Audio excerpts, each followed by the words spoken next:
News from around the globe. Hot, fresh, balanced and objective. On Unity. Hello and welcome to News Hour on Unity TV. Today is Sunday, the 19th of March 2023, and it's equivalent to 27th of Sha'ban 1443 after Hijrah. The headlines. Candidates in ensures wait as INEC begins result upload. INEC shifts election for Bokos local government in Plateau to Sunday. Fire guts Borno markets, Zulum pledge aid. And on the foreign scene, Trump expects arrest Tuesday in hush money case. And in sports, Everton secure vital away points at Chelsea, and those were the headlines. And for details and more of the stories, I am Rukayat Sani Ibrahim. Governorship and state houses of assembly candidates of the political parties, their supporters and other stakeholders are in anxious wait for the results of the polls, which were held on Saturday evening, as the Independent National Electoral Commission began uploading of the results on its result viewing portal. The governorship election was held in 28 of the 36 states of the Federation, while the State Assembly's poll was conducted in all the states. As of 10 p.m., checks by newsmen showed that some results have been uploaded in 28 states.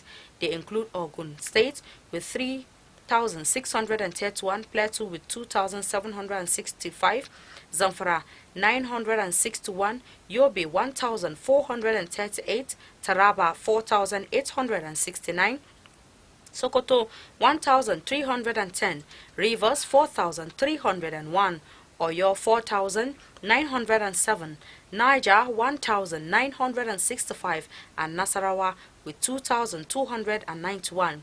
Others are Lagos with 7,375 results, Kwara 1,838, Kebbi 923, Katsina 2,627, Kano 3,951, Kaduna 4,900, Jigawa 2,200, Gombe 1,322, Enugu 3,321, Ebonyi 2,050, Delta 2,807, Cross Rivers 1,665, Borno 2,174, Benue 2,736, Bauchi 2,092, Akwai 2,641, Adamawa 2,100, and Abia with 1,983 results. The elections, however, recorded pockets of violence characterized by killings, intimidation of the electorate, and general low turnout of eligible voters. 3 persons were reportedly killed in Delta State, 6 in Benue, while 1 each was killed in Osun and Niger State, and an ad hoc staff member of the Independent National Electoral Commission, INEC, was shot dead in Rivers State. Another person was burnt to death in Katsina State. The Independent National Electoral Commission, INEC, has shifted Saturday's governorship and state houses of assembly elections in Butura Ward in Bokos local government area of Plateau to Sunday. Due to logistics problem, Dr. Oliver Agundu, the state INEC resident electoral commissioner Rex, said this when he spoke with newsmen in Jos on Saturday. Agundu said that the election materials such as ballot papers meant for the ward were taken to another local government in error. He said that in order not to disenfranchise members of the community, the election in the area will now hold on Sunday, March 19. He regretted any inconveniences caused by the delay and eventual shift of the election, while calling on members of the community to come out in their numbers to exercise their franchise. Following the conclusion of elections campaigns and the smooth conduct of the presidential Federal House of Assemblies, governorship and state assemblies election across Nigeria, the management of Unity Radio FM TV Jos has commended all those who in one way or the other partner with the station. The management gave the commendation to the chairman and CEO Alhaji Ibrahim Dasuki Salu Nakande in an exclusive chat with Rabiu Abdullahi, the acting general manager of the station. Alhaji Dasuki, who is a former Minister of Information and Communication, hailed all those that partner with the station through placement of political jingles and programs on the station's airwave, saying that the partnership helped the station in bringing out the ideologies and as well the manifestos of various political parties and candidates to the doorsteps of diverse listeners. He noted that Through those political jingles and programs, the electorates will find it easy to hold all those that emerge victorious among the candidates accountable after they have taken oaths of office. He also called on all the candidates that participated in all the elections to accept the election result in good faith, urging anybody who is not satisfied with the result to seek redress in legal manner and avoid taking law into their hands. He assured that Unity Radio FM TV is always committed to serving its clients through adding value to their businesses, and its doors are open for a mutual and beneficial partnership that will bring about positive development in the society. Residents of Jos, the Plateau State capital, have commended the general peaceful conduct of the governorship and state assembly polls in the state. There was no any record of electoral violence from the 17 local government areas of the state throughout the exercise, only for the complaints of relatively voter apathy. A drive to some polling units within Jos and its environs reveals to Unity FM that electoral officials were on ground at their various duty points much earlier than that of the presidential and National Assembly election. As electors started casting their votes by 8:30 a.m. as stipulated by INEC, a resident of Jos, Abdul Fattah Ibrahim, who spoke to Unity FM, expressed satisfaction about the electioneering process, also commending the security agencies for the show of professionalism throughout the voting exercise. An observer, Sani Suleiman Megoro, said general assessment of the process is commendable, also calling on the electoral umpire to ensure the votes of the people count. Another respondent, Ezike Oyewale, attributed the low turnout to the grievances some people have that the presidential election did not go their own way, but cautioned that Nigerians should lean to view issues from realistic point as well. As at the time of filing this report, certain result is still ongoing at the various ward coalition centers.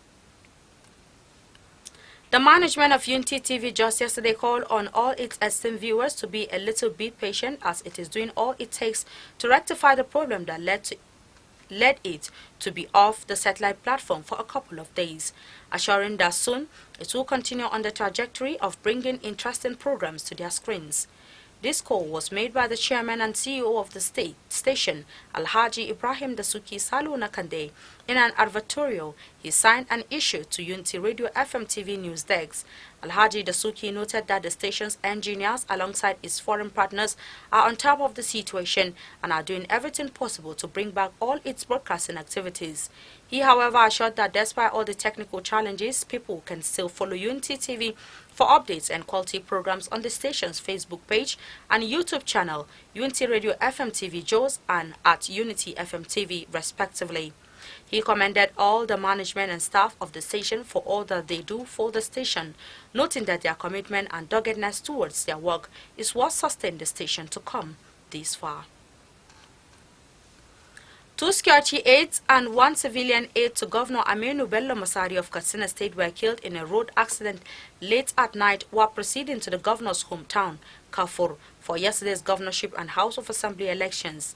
According to reports, the incident occurred in Jikamshi village, Musawa local government area of Katsina State. Kabir Adamu and Nura Sifianu were identified as 2 police attached to the governor killed in the accident. Ahmadu Ali, a civilian, was also reported to have died. The cooking oil, orange and spices section of the Gamboru Market Maiduguri were raised as the timber section of the Biu Central Market over 200 kilometers south of Maiduguri suffered a similar fate. The Gamboru Market fire, according to eyewitnesses, started around 2:30 p.m. from the orange traders section, while the timber section of the Biu Central Market went up in flame around 10 a.m. The Biu fire, according to report, was subdued by youths before it could spread to other sections of the market, while the Gomboru fire was put out around 3:30 p.m. by the State Fire Service. Governor Babagana Zulum, who went for an on-the-spot assessment tour of Gomboru Market, commended the prompt response of the fire service and the intervention of security agents. He said he will undertake a second tour of the market to comprehensively assess the extent of damage and set up a committee to compensate victims and rebuild the damaged sections. One person have been burned to death following an alleged attempt by bandits to disrupt election in Katsina State. The individual who was set on fire was said to be part of the bandits who came to cause confusion. The incident took place at a polling center along the General Hospital Road in Batsari local government area of Katsina State. Witnesses said the alleged bandit alongside a colleague of his were intercepted by a team of security forces. As at the time of filing this report, it was unclear what became of the second bandit who was apprehended. And on the foreign scene, a former president of the United States, Donald Trump, said he expects to be arrested Tuesday over an alleged hush money payment to a porn star in 2016. He urged his supporters to protest as prosecutors gave signs of moving closer to an indictment. If indicted, he will be the first former U.S. president to be charged with a crime, marking an explosive and unpredictable development in the 2024 White House race as Trump seeks again to clinch the Republican nomination. Republican House Speaker Kevin McCarthy reacted with fury, accusing New York prosecutor of pursuing political vengeance against Trump. McCarthy vowed on Twitter to launch a congressional probe of the matter. Trump has denied having had an affair with Daniels, whose real name is Stephanie Clifford, and has insisted the probe amounted to blatant and unconstitutional election interference and that the procedure wasn't a prosecution, it's a persecution. His lawyer told newsmen on Friday that Trump, if indicted, would surrender to face criminal charges. And in sports, Everton took an important step in their quest for survival in the Premier League when Ellis Sims forced Everton goal in the 90th minute snatched a point for the Toffs at Stamford Bridge. João Felix broke the deadlock with an arrow drive into the far corner 6 minutes into the second half before Abdoulaye Doucouré headed in from a corner to level. The Toffers quickly undid their good work when a combination of Ben Godfrey and James Tokski brought down Reece James into the area, and Kai Havertz coolly sent Jordan Pickford the wrong way from the penalty spot. But Chelsea failed to hold on for a fourth consecutive win in all competition as Sims outpaced Kalidou Koulibaly and slotted the ball under Kepa Arrizabalaga. And with this story, we've come to the end of our bulletin for today. You can follow us on our social media handles at Facebook, Instagram, and Twitter at Unity Radio FM TV. You can also watch us live on our YouTube channel at Unity FM TV. I am Rukayat Sani Ibrahim. Thanks for watching and enjoy the rest of our programs. Unity.